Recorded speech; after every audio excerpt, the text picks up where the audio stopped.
সাম্প্ৰতিক সময়ত আজিৰ দিনটো এটা ঐতিহাসিক দিন মহিয়সী জয়মতী ক্ষেত্ৰ যি কেৱল আহোম সম্প্ৰদায়ৰ নহয় সমগ্ৰ অসমীয়া জাতিৰ বহুদিনীয়া এটা স্বপ্ন আছিল আৰু আজি তাক সাকাৰ ৰূপ দিলে অসমৰ মাননীয় মুখ্যমন্ত্ৰী ডক্টৰ হিমন্ত বিশ্ব শৰ্মাদেৱৰ নিজস্ব চিন্তা আৰু পৰিকল্পনাত আজি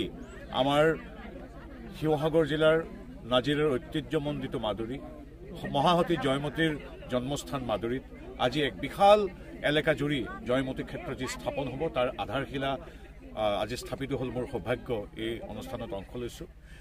এইখিনিতে প্ৰাণিধানযোগ্য যে আমি সদায় কৈ আছোঁ লাচিত চিলাৰায় বা চুকাফাই হওক বা আমাৰ জয়মতী সতী জয়মতী হওক নিৰ্দিষ্ট এটা সম্প্ৰদায়ৰ নহয় সমগ্ৰ অসমীয়া জাতিৰ বাবে একোটা গৌৰৱী চৰিত্ৰ যি চৰিত্ৰক লৈ সমগ্ৰ অসমীয়া জাতিয়ে গৌৰৱ কৰে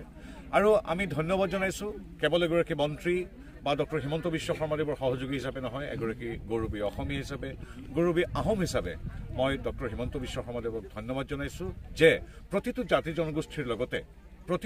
জনগোষ্ঠীৰ লগতে আহোম জনগোষ্ঠীটোৰ ইতিহাসৰ সোণালী পৃষ্ঠাবিলাকৰ প্ৰসাৰ আৰু শ্ৰদ্ধা জনাবৰ বাবে তেখেতে যি প্ৰণালীবদ্ধ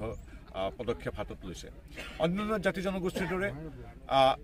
আমাৰ এই জনগোষ্ঠীটোৰ শৈক্ষিক সামাজিক সাংস্কৃতিক বিকাশৰ বাবে তেখেতে পৰিকল্পিতভাৱে আগবাঢ়িছে আৰু এইখিনিতে প্ৰাণিধানযোগ্য যে পুনৰবাৰ কৈছোঁ যে লাচিত বা চুকাফা বা মহাসতী জয়মতী আতন বৰগোহাঁই বা পূৰ্ণানন্দ বৰগোহাঁই চক্ৰধ্বজ জয়ধ্বজ সিংহ বা প্ৰমত্ত সিংহ প্ৰতাপ সিংহ ৰুদ্ৰসিংহ কেৱল আহোমৰ ৰজা নহয় অসমৰ ৰজা এই কথাষাৰ অনুভৱ কৰিয়ে আৰু সমান্তৰালভাৱে আহোমৰ ব্যক্তি হিচাপেও আহোমৰ এগৰাকী পুৰোধা প্ৰাতস্মৰণীয় জ্যোতিষ্ক হিচাপেও এখেতসকলৰ প্ৰতি শ্ৰদ্ধা জ্ঞাপন কৰিছে প্ৰণালীবদ্ধভাৱে পুনৰবাৰ কৈছোঁ ২৪টা ভাষালৈ অসম তথা আহোমৰ শৌৰ্যবীৰ্যৰ কথা সম্বলিত গ্ৰন্থ অনুবাদ কৰি প্ৰতিটো লাইব্ৰেৰীলৈ প্ৰেৰণ কৰা হৈছে কেৱল স্থাপত্য বা আন্তঃগাঁথনি উন্নয়ন নহয় শৈক্ষিক বা বিদ্যায়তনিকভাৱেও যাতে আহোম তথা অসমীয়াৰ শৌৰ্যবীৰ্য প্ৰজ্ঞাৰ কথা যাতে সমগ্ৰ বিশ্বত অনুৰণিত হয় তাৰ বাবে এইখন চৰকাৰ কাম কৰিছে আমাৰ সংবিধানৰ দ্বাৰা স্বীকৃত প্ৰতিটো ভাষা তামিল তেলেগু মালায়ালম উৰিয়া কান্নাড় উৰ্দু অসমীয়া বাঙালী বড়ো প্ৰত্যেকটো ভাষালৈ যে অসম তথা আহোমৰ শৌৰ্যবীৰ্যৰ কথা প্ৰজ্ঞাৰ কথা যে লিখিব পাৰি অনুবাদ কৰি প্ৰতিখন বিশ্ববিদ্যালয় মহাবিদ্যালয় বা চৰকাৰী বেচৰকাৰী লাইব্ৰেৰীলৈ কিতাপ প্ৰেৰণ কৰিব পাৰি এই কথাটো আজিলৈকে কোনো ভবা নাছিল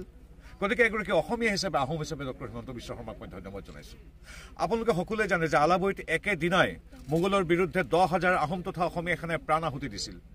350 বছৰ লাগিল কিয় তাত এটা স্মাৰক নিৰ্মাণ কৰিবলৈ ডক্টৰ হিমন্ত বিশ্ব শৰ্মাদেৱৰ চিন্তাৰ ফচলৰূপে তাত এটা স্থাপত্য নিৰ্মাণ কৰা হ'ব যি কেৱল তেখেতসকলৰ প্ৰতি আমাৰ সেই বীৰ ৰনুৱাসকলৰ প্ৰতি শ্ৰদ্ধাৰ্ঘ্যই নহয় অসমীয়া জাতিৰ বা আহোমৰ যি শৌৰ্যবীৰ্যতাৰ সাৰ্থক প্ৰতিফলন ঘটিব আলাবৈ ৰণৰ স্মাৰকেৰে আজি আমাৰ যি চৰাইদেউ আমাৰ মধ্যম ক্ষেত্ৰ চাউফা বা স্বৰ্গদেউসকলৰ মধ্যম ক্ষেত্ৰ পুলিন পোথাসকলৰ মধ্যম ক্ষেত্ৰ সি এটা ঐতিহ্য ক্ষেত্ৰৰূপে স্বীকৃতি পাবৰ যোগ্যতা পূৰ্বতেও আছিল কিন্তু নাছিল ৰাজনৈতিক সদিচ্ছা আজি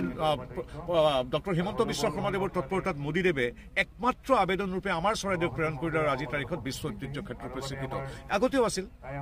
যিদৰে অসমীয়া ভাষা আগৰ পৰা সুন্দৰ আছিল কিন্তু স্বীকৃতিটো পোৱা নাছিল লাগে ৰাজনৈতিক সদিচ্ছা মই ক'বলৈ কোনো দ্বিধাগ্ৰস্ততা নাই মোৰ কোনো সংকোচ নাই ৰাজনৈতিক চিন্তা চেতনাৰ পৰা আঁতৰত থাকি কৈছোঁ মুখ্যমন্ত্ৰীকে আদি কৰি বিভিন্ন উচ্চ সাংবিধানিক পদত মোৰ জ্ঞাতি বহুকেইগৰাকী আছিল কিন্তু কোনো ভবা নাছিল যে আমাৰ মোহন দেওধাই বাইলুংসকলক সন্মান জনাব লাগে আমাৰ ইয়াত জয়মতী ক্ষেত্ৰ হ'ব লাগে ৰংঘৰ গোটেই পৰিৱেশটো এটা আন্তঃৰাষ্ট্ৰীয় পৰ্যায়লৈ লৈ যাব লাগে লাচিত মৈদাম হ'ব লাগে লাচিত দিৱস নতুন দিল্লীত হ'ব লাগে লাচিতৰ 100 ফুট উচ্চতাৰ প্ৰতিমূৰ্তি হ'ব লাগে জয়মতী ক্ষেত্ৰ হ'ব লাগে আলাবৈ ক্ষেত্ৰ হ'ব লাগে এইবিলাক কথা মোৰ জ্ঞাতি বহুত আছিল কিন্তু এগৰাকী গৌৰৱী অসমীয়া তথা আহোম হিচাপে সেইকাৰণে মই পুনৰবাৰ মন্ত্ৰী হিচাপে নহয় বিজেপি হিচাপে নহয় ডক্টৰ হিমন্ত বিশ্ব শৰ্মাদেৱক ধন্যবাদ জনাইছোঁ আৰু আমাৰ যিমানকেইটা জাতীয় অনুষ্ঠান আছে মূলতঃ মই যিটো আহোমৰ কথা কৈছোঁ আমাৰ আহোমৰ প্ৰতিটো জাতি জনগোষ্ঠী বানক পাপলিক মুটাইৰ পৰা আটাচু টাইপৰ পৰা সকলো আহোম সভাৰ পৰা আদি কৰি সকলো লোকে প্ৰতিটো দলৰ বিষয়ববীয়াসকলক মোৰ জ্ঞাতি কুটুম্বক অসমবাসী ৰাইজক প্ৰতিগৰাকী অসমীয়া তথা আহোম ৰাইজক মই